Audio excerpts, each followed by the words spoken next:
On a golden autumn afternoon, soft sunlight filtered through the gently swaying trees. Hoàng Thanh Hà, the 52-year-old chairwoman of a prestigious corporation, stepped out of a luxurious car at the gate of Hương Giang Primary School. The peaceful countryside unfolded like a rustic painting, filled with the cheerful laughter of children and the faint scent of wildflowers drifting through the air. Dressed in an elegant suit, she exuded the aura of a composed yet strong-willed successful woman. Though accustomed to standing before large crowds, today an inexplicable feeling stirred within her, like an invisible breeze whispering of something about to unfold. As she passed through the worn school gate, teachers and students welcomed her warmly. However, unlike the grandeur often seen at charity events, today she carried a quiet, contemplative presence.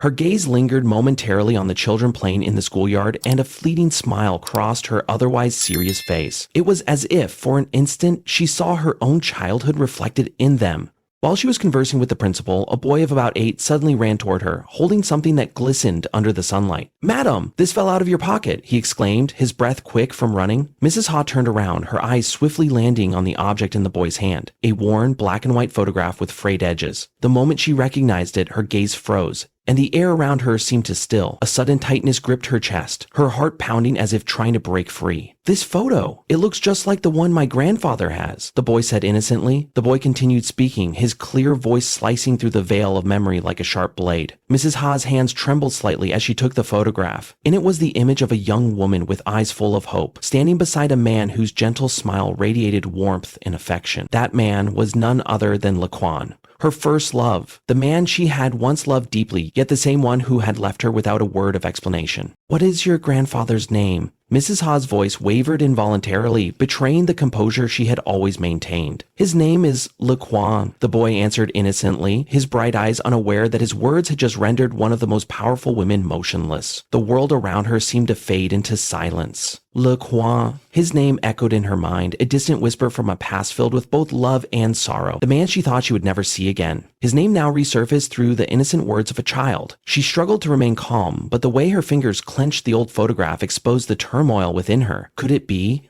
Her heart swelled with a storm of questions, fears entangled with the fragile threads of hope. The autumn afternoon continued its gentle course. Yet, for Tom High, time had frozen in that moment, where forgotten memories awakened, pulling her back to the days of love and the pain she had buried for 30 years. That night, within the vast yet desolate mansion, Mrs. Tanha sat in silence by the large window. The city's dim lights cast faint shadows upon the solemn walls. In her hands lay the old, time-worn photograph, its faded edges holding the weight of a past she could no longer ignore. Yet the image remained astonishingly sharp, as if the past were coming alive piece by piece. Mrs. Ha's gaze lingered on the radiant smile of the young woman in the photograph, herself, back when she was a university student, brimming with faith in the future. Beside her stood Laquan, the young man with deep, thoughtful eyes and a warm smile, the very man who had once made her heart tremble with happiness. Memories surged forward like a stream breaking through a fractured dam. Ha recalled those days vividly, how they met in the university library. Despite coming from a poor rural family, Laquan carried an unyielding determination and a refined soul. He was the first person to show Ha what true love felt like, not through lavish gifts or empty promises, but through simple, genuine care. They once dreamed of a future together, a life unshackled by barriers. But that dream was soon crushed by Thanha's parents, people who would never accept a poor young man into their prestigious family. She could still hear her father's furious voice echoing in her mind. "What do you think you're doing with that country boy? If you marry him, forget that you were ever my daughter." Ha had fought, but the pressure was unbearable. Endless arguments drained her until she had nothing left to resist. And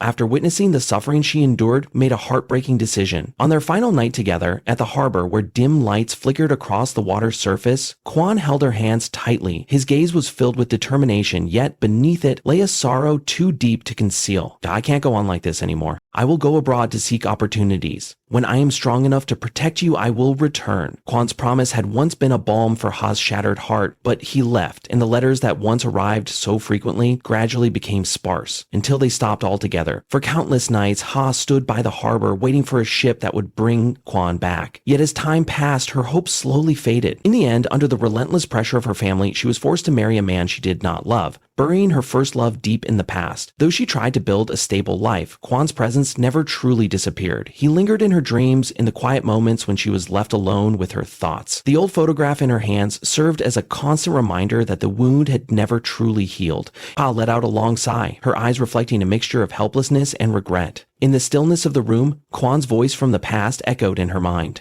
"Wait for me, huh?" But she had waited, and he had never returned. Now, her heart was filled with questions. What had really happened? Had Kwan ever thought of me? Or were his promises just words? Even he never believed. That autumn night, beneath the pale moonlight, Don Ha rested her head against the cold window pane, fingers tightening around the old photograph. At that moment, she had no way of knowing that this small faded picture would lead her on an unexpected journey, one where the past and present would collide, and where the fragments of her broken heart might finally be mended. The worn photograph in her hands and Lamb's innocent words had stirred a storm within her, unsettling memories she had long suppressed. Sleep eluded her that night as the faint moonlight streamed through the curtains, casting a glow over the picture, illuminating the familiar face of the man from years ago. Kwan, his face, his eyes, his smile. Though time had tried to blur those memories beneath layers of pain and regret, they remained vivid in her mind. Was this merely a strange coincidence, or was fate offering her a chance to confront the past? The question swirled relentlessly, unsettling her thoughts. Ha couldn't stop wondering, was Kwan still alive? Was he truly somewhere nearby? And if he was, did he still remember her? The next morning, as the first rays of sunlight filtered through the trees, Tenha was already prepared. This time she returned to the school not as a powerful chairwoman, but as a woman embarking on a journey to reclaim her memories, to retrieve the part of her heart she had lost. Inside her, a turbulent mix of fragile hope and fear welled up. As soon as the car stopped in front of the school gate, she stepped out swiftly and walked into the courtyard. The playground was once again filled with the cheerful laughter of children, yet her eyes searched for only one person. Lamb. The boy was playing soccer with his friends, his face glistening with sweat, but his eyes still shining with youthful innocence. Spotting her, Lamb stopped mid-game and ran toward her, his face lighting up with a bright smile. "Grandma, you're back. Did you bring more gifts today?" Ha smiled faintly, though a quiet tension gripped her heart. She crouched down gently, placing a hand on the boy's shoulder. "Lamb, I want to ask you something about your grandfather. You said his name was Kwan, right?" Lamb nodded innocently. "Yes, my grandfather's name is Kwan. He lives in a small house on the outskirts of the village. He fixes bicycles for kids like me. He's really good at it." The boy's simple response struck Tanha like a bolt of lightning. Her heart pounded wildly, and for a moment her entire body froze. Kwan, it had to be him. There was no mistake. Tenha tried to keep her voice steady, but her breathing had already quickened. "Lam, can you take me to see your grandfather? I just want to ask him a few things."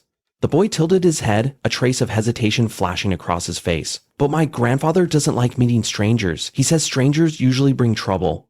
Lam's words tightened something deep within her chest. Had the wounds of the past made him so closed off? Had he truly let go of everything? Even her? Suppressing a sigh, Tong Ha softened her gaze and spoke gently. "It's okay, Lam. I just want to meet him to say thank you. The way you talk about him, I can tell he's a very special person." Lam pondered for a moment before nodding. "All right, but maybe another day. I'll ask him first. He's busy fixing Uncle Tu's bicycle today." A small smile appeared on Tanha's lips, but inside, her heart was still a whirlwind of emotions. She watched as the boy ran back to the playground, his small figure gradually disappearing among the other children. Back in the car, she sat quietly, her eyes gazing toward the distant road leading into the village. Memories of Kwan came rushing back, of a man whose strong yet gentle hands had once painted a sky full of hope for her, and now he lived a quiet life in a small, secluded home in the countryside. How had he spent all those years? Had he endured hardships she could never begin to imagine? As the car rolled away from the school, Tana's mind remained restless. She needed to see him. She needed to know the truth. No matter what the answer would be, she was ready to face it. A quiet fear crept into her heart, yet alongside it, a fragile sliver of hope still flickered. Was this her chance to find the man who had once meant the world to her? As the car came to a stop in front of a narrow alley, Ben-Ha took a deep breath. The dirt path stretched toward the last house in the village, surrounded by lush green fields and a few ancient almond trees.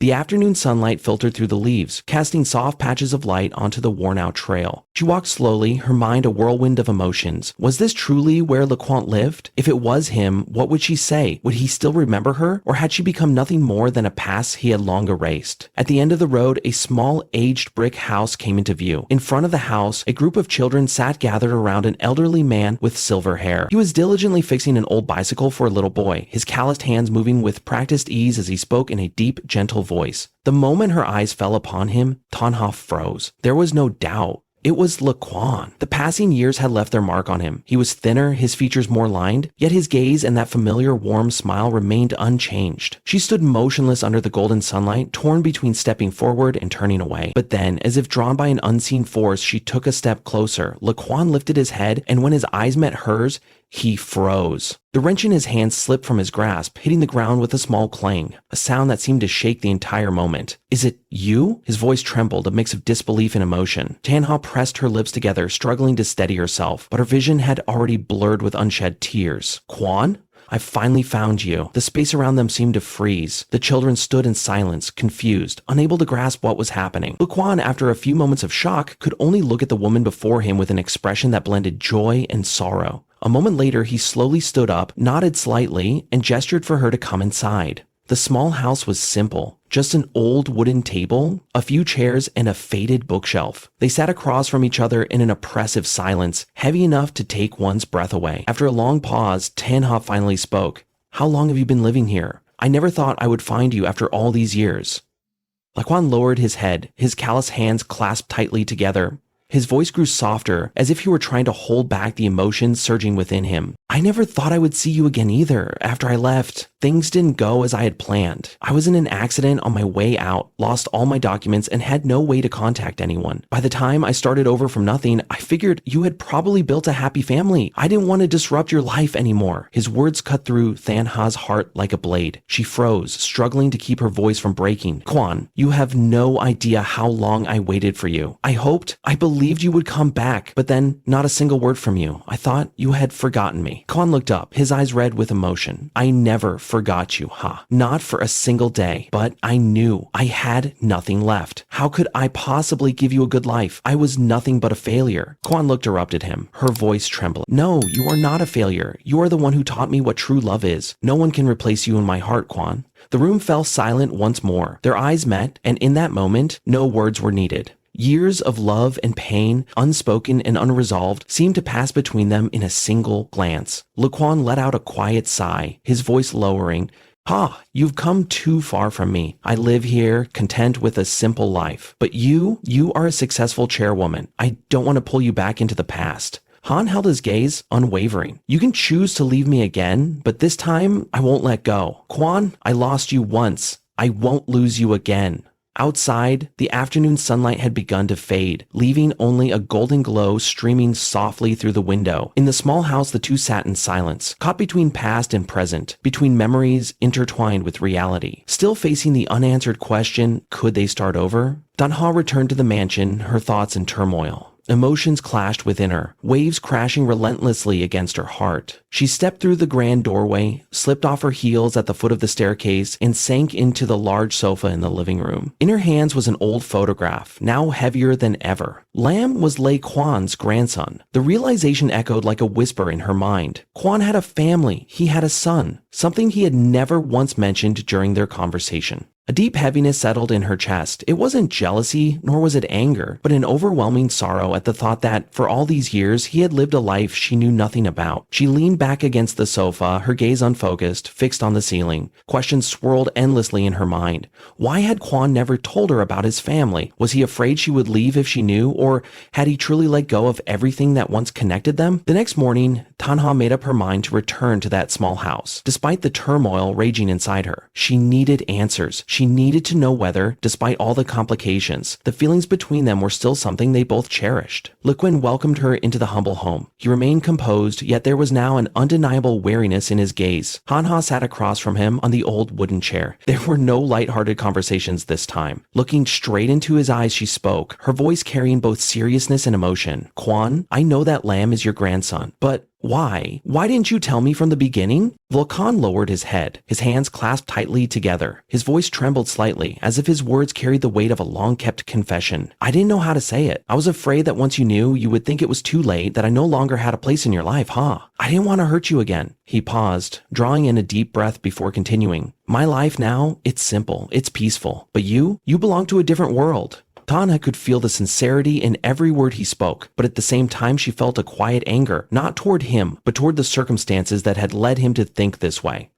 "Quan, you say I don't belong in your world, but why?" Her voice wavered for a moment, yet remained firm. Because I'm a chairwoman? Because I live in a grand house? None of that has ever changed. I have never changed, and neither have my feelings for you. Her voice trembled but remained firm. You don't want to hurt me, but have you ever thought that your rejection is what wounds me the most? Luquan looked up, his eyes filled with unbearable pain. You don't understand. I am a father, a grandfather. My life is tied to this place now. I can't step into your world, a world where all eyes will be on the differences between us. I don't want you to be judged, scrutinized, but that doesn't matter to me. Tanha was on the verge of tears. I lost you once and I can't lose you again. Don't use status or circumstances as an excuse to push me away. I don't care what others think. I only care about one thing. Do you still love me? The question hung in the air, casting a heavy silence over the small house. Laquan didn't answer immediately, but his eyes said everything. He still loved her. There was no denying that. Yet, moments later, he shook his head, as if trying to reject his own emotions. I can't be selfish, Ha. I hurt you once before, and I don't want to do it again. Let me live in peace with the life I have now. And you should return to your world. I don't belong there. His rejection cut deep, like a knife straight to her heart. She held his gaze for a long time, her eyes brimming with tears, yet unwavering. Quan, I won't force you, but I won't walk away either. I don't believe that after all these years, we met again just to end things like this. She stood up, sorrow heavy in her expression, yet a glimmer of hope still remained. I will wait for you. One more time, I will wait. She walked away, leaving Laquan sitting alone in the quiet room, his hands clenched so tightly that his knuckles turned white. As her silhouette disappeared from sight, he lifted his gaze toward the doorway, where the fading sunlight cast a melancholic glow. A nameless pain filled his heart. He knew he still loved her, but was that love strong enough to break down the barriers that time and circumstances had built between them? Even though Laquan firmly rejected her, Tanha refused to back down. On the contrary, the more she was pushed away, the more she realized that the love and deep connection between them could not easily be erased by time or words of refusal.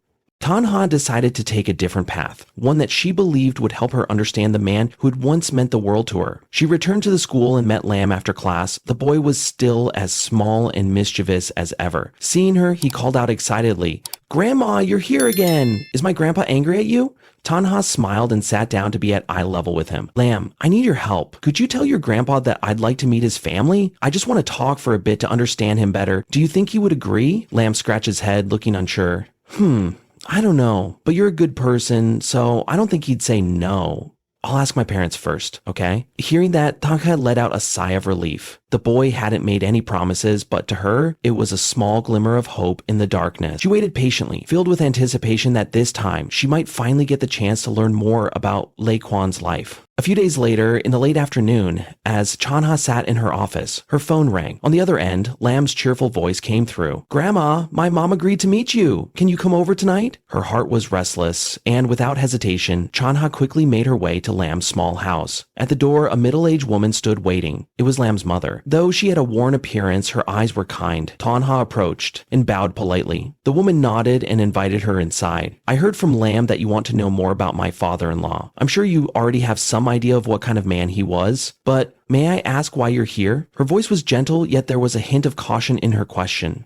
Tanha sat down, unable to hide her emotions. I'm an old friend of Laquan. We lost contact a long time ago. When I found out he was still alive, I just wanted to learn more about the life he has lived. If it's not too much trouble for your family, I hope to hear his story. Lam's mother nodded, her expression softening with understanding. You truly care about my father-in-law. Let me call my husband, Nam. He's Mr. Kwan's son. He knows his father better than anyone. A short while later, Nam entered the room. He was a tall, lean man in his 40s, his calloused hands bearing the marks of years of hard labor. Good evening. His voice was firm yet polite. My wife told me that you want to know more about my father, but I don't quite understand why you care so much about him. Tanha met his gaze, her voice gentle but sincere. Your father was once very important to me. I owe him an explanation, and I also need to hear his story. But if possible, I'd like to hear it from you, Nam. Nam let out a quiet sigh and took a seat across from her. As he began to speak, his eyes reflected a mix of pride and sorrow. My father was a great man, though he never saw himself that way. He rarely spoke about his past, but I know he endured countless hardships. After losing everything in the accident, He worked tirelessly from dawn to dusk to provide for my mother and me. He was not just a father, but also a teacher. He taught me how to work hard, how to face challenges without complaint. But deep inside, I knew he carried a sorrow, perhaps even a regret, that he never put into words. Thanh Ha sat in silence, listening to Nam's story. Through his words, she could picture the pain that Quan had quietly endured. She never imagined that the man she once loved, the man who had been her pillar of strength, had lived such a harsh and difficult life. He never spoke about anyone from his past? Thanh Ha asked, her voice trembling slightly. Nan hesitated for a moment before replying. Once, when I was a child, I saw my father holding a photograph. It was of a young woman. He looked at it for a long time without saying a word. When I asked him about it, he simply said, "This is someone I once loved deeply, but could not keep." After that, I never dared to ask him again. Those words pierced Thanh Ha's heart like a blade. He had never forgotten her. After all these years, she still remained in his heart. That evening, as she stepped out of the small house, Thanh He felt a sense of relief, but more than that, she was filled with determination. Through Quan's family, she had not only gained a deeper understanding of what he had endured, but she also realized that he had sacrificed his entire life to protect the people he loved. She could not give up, no matter how many obstacles lay ahead. She knew that their love deserved a second chance. After days of contemplation, refusals, and heartfelt conversations, Laquan finally agreed to meet Thanh Ha. They chose the old harbor, the very place where they had once parted ways, where the silent river had witnessed both their most beautiful and most painful moments. That evening, as the sun slowly dipped below the horizon, Thanh Ha stood at the harbor, her eyes fixed on the shimmering golden water. The river breeze carried the evening chill, making her shiver slightly. She stood still, a mix of anticipation and anxiety in her heart. Could this meeting change everything? Would he open his heart so they could move forward together, or would he once again close the door to the past? From afar, Laquan approached slowly. He wore an old but neatly pressed shirt, his frame lean yet steady. His eyes, upon seeing her, flickered with emotion and hesitation, as if questioning whether he truly belonged in this moment. "Hey!" Quan softly called her name, his voice trembling slightly. She turned, her eyes brightening the moment she saw him. "You came?" she said, her voice gentle yet filled with emotion. They stepped closer, now only a few steps apart. Neither spoke, simply standing side by side, gazing at the river reflecting the light of distant boats. Everything around them seemed to pause. Only the wind and the pounding of their hearts filled the silence. Finally, Quan broke the stillness. His voice was low but heavy with emotion. "I don't think I deserve you. I'm just an ordinary man, living a simple life, carrying scars from the past. But you have gone so far, reaching places I could never touch. But I never wanted to pull you back." Thanh Ha gazed at him for a long time, her eyes filled with both tenderness and determination. "Quan, don't you see? I never needed you to prove yourself worthy of me. Don't you realize that you are one of the most beautiful memories of my life? Everything I have today is because of the days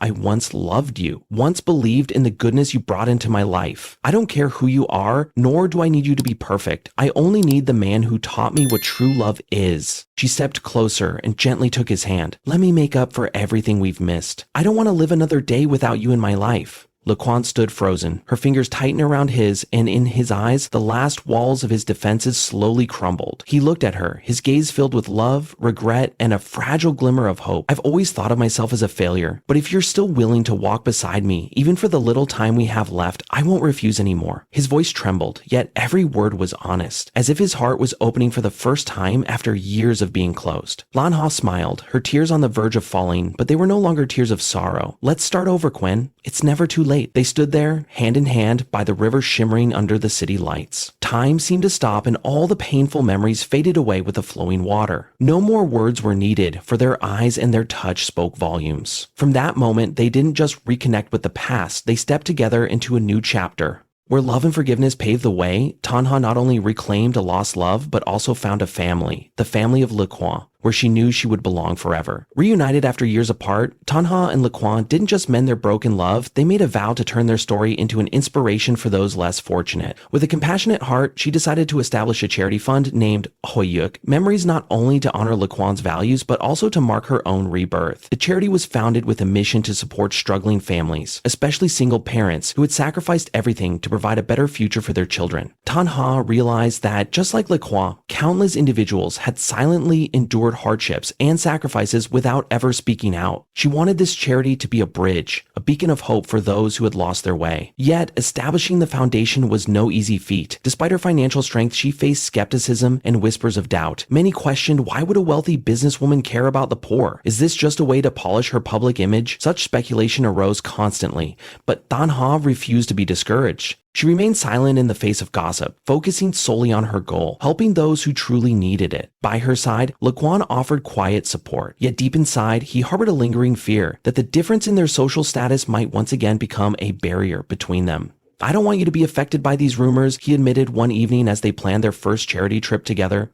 Tanha merely smiled, her gaze unwavering. Kwan, I'm not doing this to prove anything to anyone. I do it because, like you, I understand the pain of losing what matters most. If we can help others hold on to what's important to them, then every sacrifice is worth it. The charity quickly took shape, with its first missions reaching impoverished rural villages. Though Laquan was never one to seek the spotlight, he dedicated his time to teaching farmers how to repair their tools and encouraging them to overcome hardships on their own. Meanwhile, young Lam, full of childhood energy and innocence, eagerly helped transport supplies and brought laughter to the children they met along the way. With every trip, Tanha gained a deeper understanding of Laquan. He was not just a hardworking man, but also a devoted father and grandfather, quietly giving his all for his family. His story became an inspiration, not only to those around him, but also to her. As time passed, their bond deepened, but not everything was easy. At times, self-doubt still crept into Laquan's heart. I still feel like I'm not good enough to stand beside you, he admitted one quiet evening at her home. Gently, Ganha placed her hand over his rough, calloused one, her gaze soft yet resolute.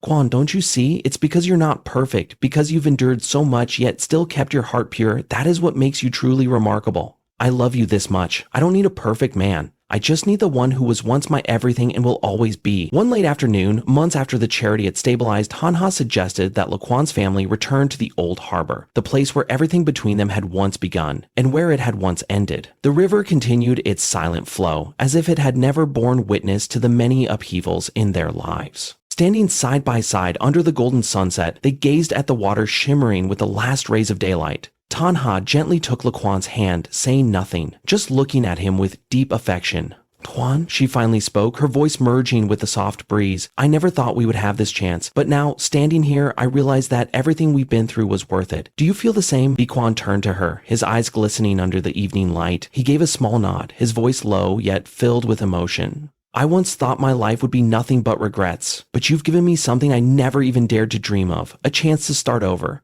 I don't know what the future holds, but this time, I promise I won't lose you again. Thanha smiled, a smile filled with both happiness and peace. We have lost so much time, but I believe what remains will be enough for us to make up for it all. Under the golden hues of the sunset, they stood hand in hand, allowing the river to once again bear witness to the rebirth of love and hope. The challenges, pain, and sacrifices of the past had now become a solid foundation for them to build a new future together, one without barriers, without regrets. Their story did not end with a closing chapter, but rather marked the beginning of something new. Though once tested by time and distance, their love had become stronger than ever, like the river that never ceases to flow, carrying with it beautiful memories and the essence of renewal. Dear valued audience, we sincerely appreciate your time and attention in following this heartfelt story. This is not just a journey of rediscovering lost love, but also a lesson in forgiveness, patience, and the importance of overcoming challenges to cherish what truly matters in life. We hope that through this story you find inspiration, faith in love, empathy, and the resilience to face life's hardships. If you enjoy this content, please hit the like button to let us know that this story has touched your heart. Feel free to share your thoughts in the comments below. Your words mean the world to us. And don't forget to subscribe to our channel so you won't miss more meaningful and valuable stories in the future. Thank you once again, and we wish you good health, joy, and happiness in life.